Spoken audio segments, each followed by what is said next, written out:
Praise the Lord. सभी को जय मसीह की। मैं प्रभु का धन्यवाद देता हूँ, आपके बीच में प्रभु ने आने का समय दिया है।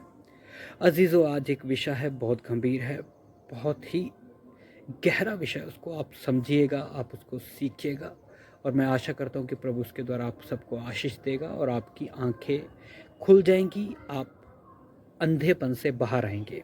और मैं आपको उस विषय के बारे में सिखाना चाहता हूँ। अजीज़ों, मेरे प्यारे भाई बहनों, मैं बताना चाहता हूँ, लूका रचित सुसमाचार उसका 10वां अध्याय उसके 26 वचन में लिखा है, उसने उससे कहा, व्यवस्था में कैसे लिखा है और तू उसको पढ़ता कैसे है। यानी कि लिखा कैसे है और तू उसको पढ़ता कैसे है। आप बोलोगे ये कैसा वचन है? वचन है भैया, लूका रचित सुसमाचार 10 का 26 में लिखा है। लिखा कैसे और तू उसको पढ़ता कैसे है, तेरा पढ़ने का नज़रिया कैसा है। तो मैं आपको बताना चाहता हूँ, उसके लिए उदाहरण के तौर पर आपको समझाने के लिए। देखिए, हम पुराने नियम में चलते हैं। पुराने नियम में लिखा था कि जो दान है वो लेवियों को देना है, लेवी ही उसके हकदार है। मंदिर में लेवी सेवा करते थे, और जो दशमांश जो लोग देते थे वो लेवियों को ही मिलता था। और देने वाला कौन होता था? ओनली यहूदी। यहूदी ही दशमांश दे सकता है और लेवी ही ले सकता है। लेकिन आज विषय, मैं और आप इस समय कौन है? हम अन्य जाति है, ना ही हम लेवी है और ना ही हम यहूदी है। इसलिए मेरे भाई बहन, इस वचन को आप समझ गए होंगे मैं क्या बोल रहा हूँ। लूका 10 का 26 में लिखा कैसे और तू उसको पढ़ता कैसे है। तो मैं भी जब उसको पढ़ रहा था तो प्रभु ने समझ दिया है, प्रभु के आत्मा ने थोड़ा विवरण देकर समझाया मेरे भाई। तो मैं आपको बताना चाहता हूँ, आज बहुत सारे लोग हैं जो इन्हीं वचनों को लेकर बहुत जल्दबाजी करते हैं और बहुत जल्दबाजी में फैसले ले लेते हैं। उदाहरण के तौर पर मैं आपको समझाना चाहता हूँ, पिछले ही दिनों में किसी भाई साहब ने मेरे को बोला कि मेरा एंगेजमेंट के लिए या मेरे लिए, मेरी शादी के लिए कोई लड़की ढूंढ दीजिए। तो मैंने किसी से बात किया, और बात किया तो उस बहन ने बोला, क्या उस भाई ने पवित्र आत्मा का भरपूरी पाया हुआ है? अन्य भाषा का भरपूरी है उसको?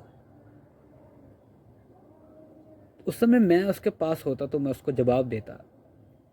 लेकिन किसी ने उस बहन से पूछा कि हमने एक ऐसा लड़का देखा है, तो आप बताइए चलेगा? वो भाई साहब भी अच्छा विश्वासी है, प्रभु का भय मानता है, बपतिस्मा लिया, उद्धार पाया है। और मैं आपको बताना चाहता हूँ, मैं बाइबल पर, मैं वचन पर विश्वास करता हूँ 100%, थोड़ा नहीं, 100%। और मैं विश्वास करता हूँ, जब एक व्यक्ति यीशु मसीह को अपना जीवन देता है, अपना उद्धार करता, उसको मान लेता है, उसका नया जन्म हो जाता है, तो पिता, पुत्र, पवित्र आत्मा उसी क्षण उसके जीवन में है, बाद में नहीं आता। आपने आज उसको अंगीकार किया है, आज आपने उसको प्रभु करके मान लिया है, उसी क्षण आप पवित्र आत्मा का मंदिर बन चुके हो। इसलिए पौलुस बोलता है, क्या तुम नहीं जानते कि तुम परमेश्वर का मंदिर हो, तुम में परमेश्वर का आत्मा वास करता है। तो आज लोग इन्हीं वचनों को समझते नहीं है, लिखा कैसे है और उसको पढ़ते कैसे है, उनको समझ ही नहीं है। तो मैं उस बहन से सवाल करता हूँ, अगर मैं उसके पास होता तो मैं जरूर उसको बोलता, हे बहन, चलिए ठीक है, आप बोलती हो कि उसने पवित्र आत्मा का भरपूरी पाया, अन्य भाषा पाया, ठीक है। मैं अगला सवाल मैं उस बहन से पूछता हूँ, यदि तूने पाया है तो तूने आज कितने लोगों को सुसमाचार बांटा है? तूने कितनों लोगों को वचन सिखाया और यीशु के पीछे लेकर आई? तो बोलने का मतलब, भैया जी, आप दूसरे पर तो थोपना जानते हो, खुद पर तो थोपो। खुद तो उस वचन को मानो। क्यों फरीसी बनकर बैठे हो? क्यों आतंकवादी बनकर बैठे हो? आप यह वचन के आतंकवादी बनकर बैठे लोग।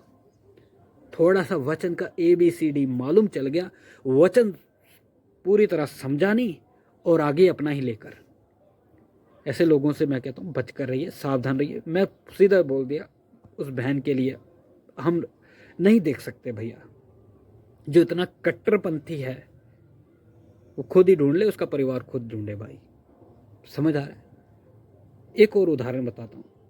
मैं इस विषय को क्यों आपके बीच में लेकर हूँ, क्योंकि एक बहुत गंभीर विषय है। शैतान का बहुत बड़ा चाल है, शैतान का बहुत बड़ा एक चालाकी है। आज इसी ही विषय को लेकर लोगों में गड़बड़ी डालकर बैठा है, बहुत बड़ी गड़बड़ी डाल के बैठा है इसी वचन को लेकर। तूने अन्य भाषा नहीं पाया, तूने पवित्र आत्मा नहीं पाया, तो तू प्रभु भोज नहीं ले सकता। समझ आ रहा है? ऐसे विषय है मेरे सामने आते हैं, सुना है मैंने खुद सेवकों को बोलते, तूने पवित्र आत्मा का भरपूर ही नहीं पाया, तू प्रभु भोज नहीं ले सकती, तू ले नहीं सकता। अरे भैया, जिसने अपना जीवन यीशु को दे दिया, अब क्या कसर रहेगी? पिता आ गया, पिता मिल गया उसको, पुत्र मिल गया उसको, पवित्र आत्मा मिल गया। आपने पिता पुत्र पवित्र आत्मा के नाम से बपतिस्मा लिया है ना? समझ आ रहा है? इसलिए तो बोला जाता है उसका नाम इमैनुअल रखना, वो हमारे साथ है। पौलुस बोलता है क्या तुम नहीं जानते कि तुम परमेश्वर का मंदिर हो, तुम में परमेश्वर का आत्मा वास करता है। अब आप उसको किस तरह से बुलाते हो मेरे को नहीं मालूम। कुछ लोगों का यही गड़बड़ी के कारण कुछ लोग उसको बुलाते, आजा पवित्र आत्मा आजा, और भर जा और भर जा। ऐसा वचन में कहाँ लिखा है? मेरे को एक बता दो, मैं आज ही सेवकाई छोड़ दूंगा। क्यों आप गलत टीचिंग दे रहे हो लोगों को? क्यों आप वचन को अच्छे तरीके से पढ़ते नहीं हो? जैसा लिखा है उसको वैसे क्यों नहीं पढ़ते? लूका 10:26 में मैं दोबारा फिर बोलता हूं, जैसा लिखा है वैसे क्यों नहीं इसको पढ़ते हो? इसलिए आप धोखे में हो, आप अंधेपन में हो अभी। इसलिए एक और बात बताने के बाद हम प्रार्थना करेंगे इस विषय के लिए। प्रभु आप सबकी समझ को खोले, और जो ऐसी गड़बड़ी में बैठे हैं प्रभु उनको भी समझ दे। तो मैं आपको बताना चाहता हूँ, तो ऐसी गड़बड़ी में जो लोग बैठे हैं मैं बताना चाहता हूँ, एक और भी घटना था। एक अच्छा विश्वासी है, प्रभु का भय मानता है, मैं भी उसको जानता हूँ, और कलीसिया के लिए वो खाना भी बनाता है, अच्छा प्रबंधक है। और मालूम किसी प्रभु के दास ने बोला, अरे भैया, जबकि उसने उधार पाया, बपतिस्मा लिया, और उसको पता क्या बोलता है, तूने पवित्र आत्मा का भरपूर ही नहीं पाया, तू मीटिंग लीड नहीं कर सकता, कर लो बात। अगर वो मीटिंग लीड नहीं कर सकता, फिर वो कलीसिया के लिए खाना भी क्यों बना रहा है? वो भी बंद करवा दो ना आप। क्यों आतंकवादी बनकर बैठे हो सेवको? कब आपकी समझ खुलेगी, कब आपकी बुद्धि खुलेगी? क्यों लोगों को आप बेवकूफ बना रहे हो? फिर आप उसका बनाए हुए खाने को क्यों खाते हो? उस समय संडे को खाना बनता है, फिर क्यों खाते हो आप? कई लोगों को मेरी बातें अच्छी नहीं लगेंगी। क्यों? क्योंकि मैं बहुत सख्ताई से बोल रहा हूँ ना, इसलिए आपको समझ नहीं आएगा। क्योंकि मेरा काम है सच्चाई बताना, और आप समझ जाओगे तो अच्छा है, बाद में आपके लिए बहुत बुरा है भाई। इसलिए मेरे भाई बहन, ऐसे आप कट्टरपंथी मत बनिए, ठीक है ना? उस विश्वासी के सामने अगर आप ये बात बोलोगे, वो ठोकर खा जाएगा, गिर जाएगा, और उसकी जान का हिसाब आपको देना पड़ेगा, आपको देना पड़ेगा। नहीं तो उसको कोई हक ही नहीं है, कोई अधिकार ही नहीं है, उसने पवित्र आत्मा का भरपूर ही नहीं पाया, अन्य भाषा नहीं बोलता वो। समझ आ रहा है? भाई साहब, सुसमाचार सुनाए, ये हर एक का कर्तव्य है, हर एक का फर्ज है। प्रभु यीशु ने बोला, जाओ सब जाति जाति कौम कौम के लोगों को सुसमाचार सुनाओ और उनको चेला बनाओ। फिर आप इस वचन को क्यों भूल जाते हो? हे ईसाइयों, मैं ऐसे लोगों को ईसाई बोलता हूं, मसीही नहीं बोलता। मसीह उनको बोलता हूं जो वचन को अच्छी तरह से जानते हैं, समझते हैं, वचन का आदर करते हैं, उनको बोलता हूं मसीह। बाकियों को मैं ईसाई बोलता हूं, ये संस्था के गुलाम है, ये पैसे के गुलाम है।